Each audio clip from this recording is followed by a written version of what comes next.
इस एडवेंचरस कहानी की शुरुआत तब से होती है जब पृथ्वी पर एडवांस एलियंस ने हमला कर दिया था। इस वक्त वो खतरनाक एलियंस सिडनी नाम की एक जगह पर लगातार हमला करते ही जा रहे थे। देखते ही देखते चारों तरफ एकदम से तबाही मच चुकी थी, लेकिन वहाँ मिलिट्री सोल्जर्स के ग्रुप्स भी मौजूद होते हैं जो उन एलियंस से लड़ाई कर रहे थे। ताज्जुब की बात ये थी कि उन एलियंस में से कुछ ऐसे भी एलियंस होते हैं जो इंसानों का साथ दे रहे थे। गैरी नाम का एक एलियन अपने कुछ एलियन दोस्तों के साथ मिलिट्री वालों से जुड़ चुका था, पर उन्हें छोड़कर बाकी एलियंस अपनी एडवांस टेक्नोलॉजी की मदद से इंसानी सभ्यता को तबाह करने में लगे थे। अब हमें मैट नाम का एक बहादुर सोल्जर दिखाया जाता है जो एलियंस के अड्डे में घुसकर सभी इंसानों को छुड़ा रहा था, जिससे कि एलियंस ने कैद करके रखा होता है। सामने आने वाले सभी एलियंस को अपनी गन की मदद से शूट करने के बाद मैट फंसे हुए लोगों को बाहर निकाल देता है। मैट को तो उस जगह पर एक एलियन का हेलमेट भी मिला था जो काफी एडवांस लग रहा होता है, पर तभी अचानक मैट के ऊपर एक दूसरा एलियन आकर हमला करने लगा होता है। पर अचानक मार्कस नाम का दूसरा सोल्जर गन से एलियन के ऊपर हमला करके मैट को बचा लेता है। मिलिट्री वालों की पूरी टीम लगातार एलियन की सेना से लड़ाई करते ही जा रही थी, पर एलियंस ने तो अपनी टेक्नोलॉजी की मदद से पूरे सिडनी शहर को तबाह कर दिया था। मैट और मार्कस तो कैसे भी करके सिडनी के हेडक्वार्टर में पहुंच जाते हैं, जहां मिलिट्री के बाकी सारे सोल्जर्स और वो एलियंस मौजूद थे जो इंसानों के साथ होते हैं। मैट ने तो एलियन का वो एडवांस हेलमेट भी अपने साथियों को दे दिया था ताकि वो उसके ऊपर रिसर्च कर सकें। अब उनकी पूरी टीम एक साथ आकर मीटिंग करने लगी थी।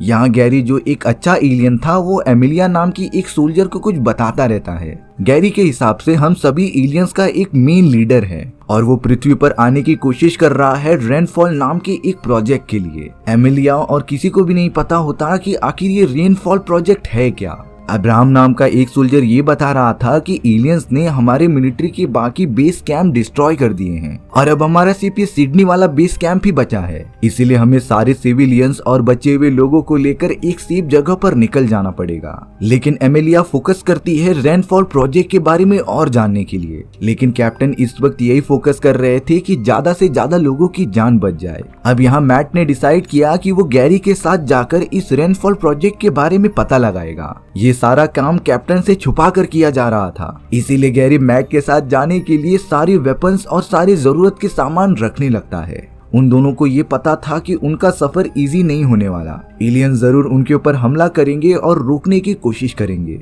अब वो दोनों जैसे ही अपने मिशन के लिए निकल पड़ते हैं, तभी मैट ने देखा कि उसी गाड़ी में मार्कस भी मौजूद है, लेकिन मार्कस को तो इस मिशन के लिए अपॉइंट नहीं किया गया था। तब वो यहाँ पर क्या कर रहा है? मार्कस तो कहने लगा कि वो भी इस मिशन में शामिल होना चाहता था और अपने देश के लिए कुछ करना चाहता था, इसीलिए अब मजबूरी होने के कारण मैट मार्कस को अपने साथ लेकर चले जाता है। लेकिन यहाँ थोड़ी ही दूर तक जाने के बाद ही एलियंस ने उन सभी पर हमला कर दिया था। मैट की पूरी टीम जो इस मिशन पर निकली थी उनकी जान खतरे में होती है, क्योंकि उनके ऊपर चारों तरफ से बमबारी हो रही थी और अगर एलियंस द्वारा छोड़े गए एक बॉम्ब भी उनके गाड़ी के पास आकर फूट गया तब उनका मिशन फेल हो जाएगा। पर ऐसा होता इससे पहले मिलिट्री का एक फाइटिंग जेट आकर सामने मौजूद एलियंस के ऊपर फायर करके पूरा डिस्ट्रॉय कर देता है, जिससे मैट और उसकी पूरी टीम जल्द से जल्द आगे बढ़ सके। हालांकि मैट की टीम पूरी सही सलामत थी, लेकिन वहां सिडनी के हेडक्वार्टर में एलियंस की आर्मी ने हमला कर दिया होता है। वो सारे सिविलियंस और सोल्जर्स जो भागने की कोशिश कर रहे थे, उनके ऊपर लगातार एलियंस का हमला होते ही जा रहा था। किसी को कुछ नहीं समझता कि वो क्या करे। जब ये बात मैट को पता चलती है तब वो खुद को ही इन सारी चीजों का दोषी मान रहा था, क्योंकि अगर वो हेडक्वार्टर में होता तब लोगों की मदद भी कर सकता था। लेकिन गैरी मैट को समझाता है कि उन्हें अपना मिशन सबसे पहले कंप्लीट करना है, इसीलिए वो सब अब लगातार अपने डेस्टिनेशन की तरफ बढ़ने लगे थे। एक बहुत ही बड़े ग्राउंड फील्ड पर आने के बाद उन्हें एलियंस की बड़ी बड़ी टेक्नोलॉजीज दिखी थी जो धीरे धीरे पृथ्वी को डिस्ट्रॉय कर रही होती हैं। मैट, गैरी, मार्कस कैसे भी अच्छे एलियंस के ऊपर बैठकर वहां पर जाने लगे थे और ये पूरा नजारा बहुत ही ज्यादा डरा देने वाला था। गैरी, मैट और उसकी टीम काफी समय से ट्रेवल करने के बाद अपने डेस्टिनेशन तक पहुंच गए थे, पर अब एलियंस की पहरेदारी होने के कारण वो लोग बैठकर प्लानिंग बनाने लगे थे। वहीं दूसरी तरफ हमें एमिलिया, सिविलियंस और बाकी सोल्जर्स को दिखाया जाता है जो अपने बनाए गए सीक्रेट बूट कैंप तक पहुंच गए थे। हालांकि सिडनी बेस में हुए हमले के कारण काफी सारे लोग मारे गए होते हैं, पर अब जो भी लोग बच गए थे वो बूट कैंप में आ जाते हैं। इस कैंप में उन एलियंस को अलग कर दिया गया था जो इंसानों की मदद कर रहे थे। क्योंकि अब इंसानों की हालत इतनी बुरी हो गई थी कि वो अच्छे एलियंस पर भी भरोसा ही नहीं कर पा रहे थे। चारों तरफ एक डर का माहौल फैला हुआ था। अब हमें गैरी, मैट और मार्कस दिखाए जाते हैं जो कि कुछ एलियंस के सामने खड़े थे।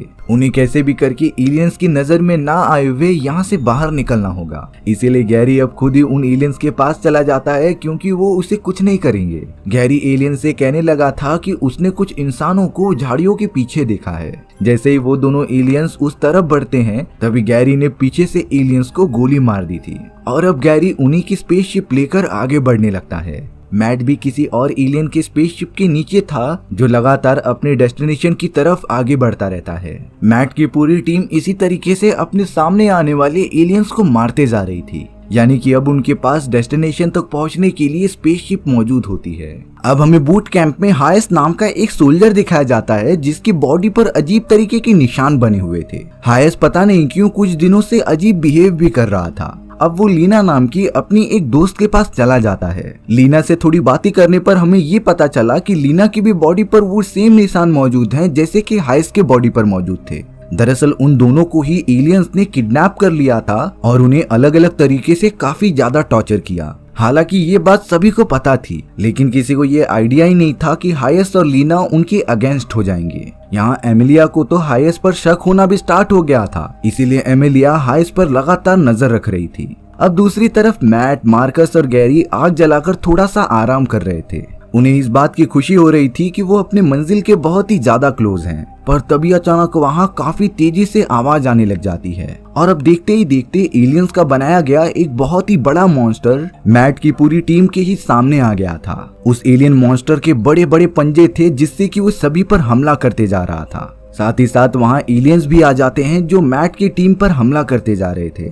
मैट, मार्कस और गैरी को इस अचानक हमले का जरा भी अंदाजा ही नहीं था, इसीलिए उन तीनों के वार एक समय के बाद कमजोर पड़ने लग जाते हैं। अब तो लगने लगा था कि उन तीनों का बचना एकदम नामुमकिन है, पर तभी अचानक कोई पीछे से उस बड़े से मॉन्स्टर पर वार करता है और उसे पूरी तरीके से डिस्ट्रॉय कर देता है। उन लोगों ने तो वहाँ पर मौजूद एलियंस को भी मारकर भगा दिया था। थोड़ी देर बाद जब वो सब सामने आए तब मैट को ये पता चला कि वो तो पीटर है जो उसी के यूनिट में काम किया करता था। अब पीटर मैट की पूरी टीम को लेके एक आदिवासी ग्रुप के पास आ जाता है जहाँ पर वो कुछ दिनों से रह रहा था। वहाँ के रहीवासी तो गैरी को देखकर काफी डर रहे होते हैं क्योंकि चाहे कुछ भी हो वो एक एलियन था। यहाँ बूट कैंप में एमिलिया डेनिस की मदद से कैसे भी एक की कार्ड चुराती है जो एक सीक्रेट बेस में जाने की चाबी थी। एमिलिया कैसे भी उस सीक्रेट बेस में पहुंचकर अपनी छानबीन शुरू कर देती है, जहां पर एमिलिया ने देखा कि मिलिट्री वालों ने एलियंस को पकड़ कर रखा है। साथ ही साथ उनमें कुछ अच्छे एलियंस भी होते हैं जो इंसानों की मदद कर रहे थे। वो सोल्जर्स तो लगातार एलियंस को टॉर्चर करते ही जा रहे थे।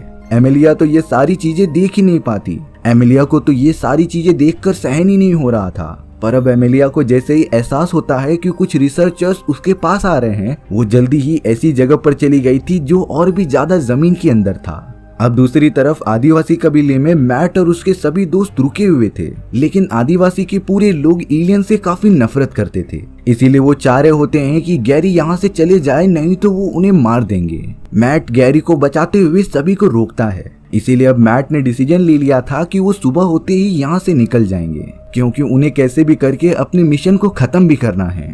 अब एमिलिया बूट कैंप के सीक्रेट बेस में पहुंचकर इन्वेस्टिगेशन कर ही रही थी, तभी हायस और उसके लोग आकर एमिलिया को रंगे हाथों पकड़ लेते हैं। पर एमिलिया की मदद करने के लिए डेनिस ने अब्राहम और कैप्टन को भी बुला लिया था। एक तरफ कैप्टन और अब्राहम की पूरी टीम और दूसरी तरफ हायस के मिलिट्री साथी, दोनों ही ग्रुप्स के बीच अनबन होने लग जाती है। कैप्टन हायस से साफ साफ कह रहे थे कि तुम एमिलिया को छोड़ दो, क्योंकि अब तुम्हारे हिसाब से कुछ भी नहीं होने वाला। पर उन्हें जरा भी अंदाजा नहीं होता कि उनकी बूट कैंप के बाहर बड़ी बड़ी एलियन की स्पेसशिप बढ़ रही है, जो किसी भी हालत में अच्छी खबर नहीं थी। वहाँ मैट सुबह होने पर पीटर और अपने साथियों के साथ निकल पड़ता है अपने डेस्टिनेशन की तरफ। वो सब एक बहुत ही बड़ी बिल्डिंग में पहुंच गए थे जो कि काफी स्पाइरल था। उन सभी को लग रहा होता है कि अंदर बहुत सारे एलियंस मौजूद होंगे, पर जैसे ही वो एक कमरे के अंदर जाते हैं तब वहाँ एक बर्ड नाम का मोटा आदमी और एक अच्छा एलियन मौजूद था। मैट अब पूरी तरीके से बर्ड से पूछताछ करने लगा था कि आखिर ये रेनफॉल प्रोजेक्ट क्या है। इसीलिए अब बर्ड मैट की पूरी टीम को एक दूसरी जगह पर लेकर जाता है। वहीं दूसरी तरफ उन सभी एलियंस की बड़ी बड़ी स्पेसशिप ने बूट कैंप पर हमला कर दिया था। एलियंस ने तो बूट कैंप में मौजूद सारे सिक्योरिटी सिस्टम्स हैक कर लिए होते हैं और अब एलियंस का लीडर ये कह रहा था कि उन्हें कुछ बात करनी है। इसीलिए अब एमेलिया बिना कुछ लड़ाई झगड़ा किए हुए एलियंस के लीडर के पास जाने लगी थी कुछ बात करने के लिए। एमेलिया के साथ उसका सीनियर भी मौजूद था। अब यहाँ एमेलिया एलियन से कह रही थी कि वो ये सब सारी चीजें रोक दे, लेकिन उन एलियन का लीडर ये बताता है कि इस पूरी जंग में उनके भी कई साथी घायल हुए हैं और वो इस तरीके से अपना बदनामी नहीं सहेंगे। साथ ही साथ हम एलियंस को रहने के लिए एक नया घर भी चाहिए जो कि पृथ्वी से अच्छा हो ही नहीं सकता। और अब उस एलियन के लीडर ने अपनी धारदार तलवार उठाकर एमेलिया पर वार करने ही गई, तभी एमेलिया का लीडर उसे बचाने के लिए खुद को सामने ला देता है, जिससे कि एलियन की तलवार एमेलिया के सीनियर को लग गई थी। एमेलिया तुरंत अपनी जान बचाकर जंगल में भागने लग जाती है। एलियंस भी निशाना लगाकर एमेलिया पर फायर करते जा रहे थे। देखते ही देखते वो पूरी जगह एक शमशान घाट बन गई थी। पर मिलिट्री वालों को जल्द से जल्द कुछ करना पड़ेगा, नहीं तो इस तरीके से सभी इंसानों की सभ्यता ही खत्म हो जाएगी। वहाँ पर बर्ड मैट को एक ऐसी जगह पर लेकर आ गया था जहाँ पर एक बहुत ही बड़ा एस्टेरॉइड मौजूद था। ये कोई आम एस्टेरॉइड नहीं होता, बल्कि इसे तो उन एलियंस ने कई साल पहले भेजा था ताकि पृथ्वी पर मौजूद सारे जीव खत्म हो जाएं। जब ये एडवांस एस्टेरॉइड पृथ्वी पर गिरा था तब उस समय डायनासोर्स रहा करते थे और इसी की वजह से डायनासोर्स की पूरी सभ्यता खत्म हो गई। मैट तो तुरंत वीडियो कॉल करके बूट कैंप में मौजूद सभी सोल्जर को इस एस्टेरॉइड के बारे में बता रहा था। इसीलिए बहुत ज्यादा सोचने के बाद हाइस ने मैट को कहा कि तुम ये एस्टेरॉइड पूरा डिस्ट्रॉय कर दो, क्योंकि अगर ये एस्टेरॉइड फिर से एक्टिवेट हो गया तब हम इंसानों का पूरा वजूद ही खत्म हो सकता था। साथ ही साथ जो अच्छे एलियंस थे वो भी मारे जाएंगे। ये बात सुनकर गैरी काफी डर जाता है और उस कंप्यूटर को तोड़ने लगता है। मैट ने गैरी को पीछे ढकेला और एक जगह पर खड़े रहने के लिए कह दिया। गैरी गलती से एस्टेरॉइड से टच हो जाता है, जिससे कि वो पूरा एस्टेरॉइड एक्टिवेट होने लगा था और रेडिएशन छोड़ने लगा था। दरअसल गैरी के भी बॉडी में उन्हीं एलियंस का डीएनए मौजूद होता है और उसी डीएनए को डिटेक्ट करते हुए ये पूरा एस्टेरॉइड वापस से एक्टिवेट हो गया। इस रेनफॉल एस्टेरॉइड के सारे सिग्नल एलियन के लीडर को भी मिल जाते हैं, इसीलिए वो अपनी एलियन की सेना लेकर उस एस्टेरॉइड को छीनने के लिए निकल पड़ा था। हाइस की पूरी टीम मौके का फायदा उठाती है और एलियंस की बड़ी बड़ी शिप को उन्हीं के वार से डिस्ट्रॉय करती जाती है, लेकिन उन्हें पता ही नहीं था कि एलियंस की एक बहुत ही बड़ी टीम यहाँ पर नहीं मौजूद है, बल्कि वो सब तो एडवांस एस्टेरॉइड के पीछे चले गए हैं। एमेलिया के ऊपर भी लगातार एलियंस हमला करते ही जा रहे थे, लेकिन वो उनके वार से बचते हुए बेसमेंट में चली जाती है। उस जगह पर तो हाइस भी मौजूद था, जो उन सभी एलियंस को मारने आया होता है, जो काफी अच्छे थे और इंसानों का साथ दे रहे थे। एमेलिया तो हाइस को ये करने से रोकती है और उसके ऊपर हमला करने लग जाती है। दोनों के बीच काफी घमासान लड़ाई हो रही थी, लेकिन एमेलिया इस बार हाइस को मारने में कामयाब हो गई थी। पर अब मैट और उसकी पूरी टीम जिस जगह पर एस्टेरॉइड के पास खड़े थे, उस पूरी जगह को एलियंस अपनी बड़ी सी स्पेसशिप की मदद से ऊपर खींच रहे होते हैं ताकि उनके पास उनका एस्टेरॉइड भी आ जाए। सभी लोग लगातार स्पेसशिप के अंदर खींचे चले जा रहे थे। इन सारी चीजों में गैरी नीचे गिरकर मरने ही वाला था, तभी मैट गैरी का हाथ पकड़कर उसे बचा लेता है और मैट, गैरी, मार्कस के साथ बहुत सारे सोल्जर्स एलियंस की स्पेसशिप में खींचे चले गए थे। यानी कि अब एलियंस को उनका एस्टेरॉइड भी मिल चुका था। एमेलिया, बर्ड और बाकी सब नीचे ही रह जाते हैं। एमेलिया ने बड़ी बहादुरी से उन एलियंस को छुड़ा दिया था जो कि अच्छे थे, पर अब मैट की पूरी टीम उन एलियन के स्पेसशिप में थी जो देखते ही देखते अर्थ से काफी दूर चले जाते हैं। यहाँ हमें पता चला कि पृथ्वी के बाहर उन एलियंस की एक और बहुत बड़ी शिप मौजूद थी जो उनके छोटे ग्रुप के आने का वेट कर रही थी। यानी कि अब एलियंस एस्टेरॉइड की मदद से पृथ्वी पर मौजूद सभी इंसानी सभ्यता को खत्म कर देगी ताकि एलियंस की प्रजाति पृथ्वी को अपना घर बना पाए। और इसी तरीके से हमारी ये डरा देने वाली कहानी सस्पेंस के साथ यहीं खत्म हो जाती है। सो व्यूअर्स, आपको ये स्टोरी कैसी लगी कमेंट सेक्शन में बताना भूलना मत। और अगर मेरा एक्सप्लेनेशन 1% भी अच्छा लगा होगा ना तो वीडियो को लाइक एंड चैनल को सब्सक्राइब जरूर कर देना। मिलते हैं नेक्स्ट वीडियो में। Bye bye.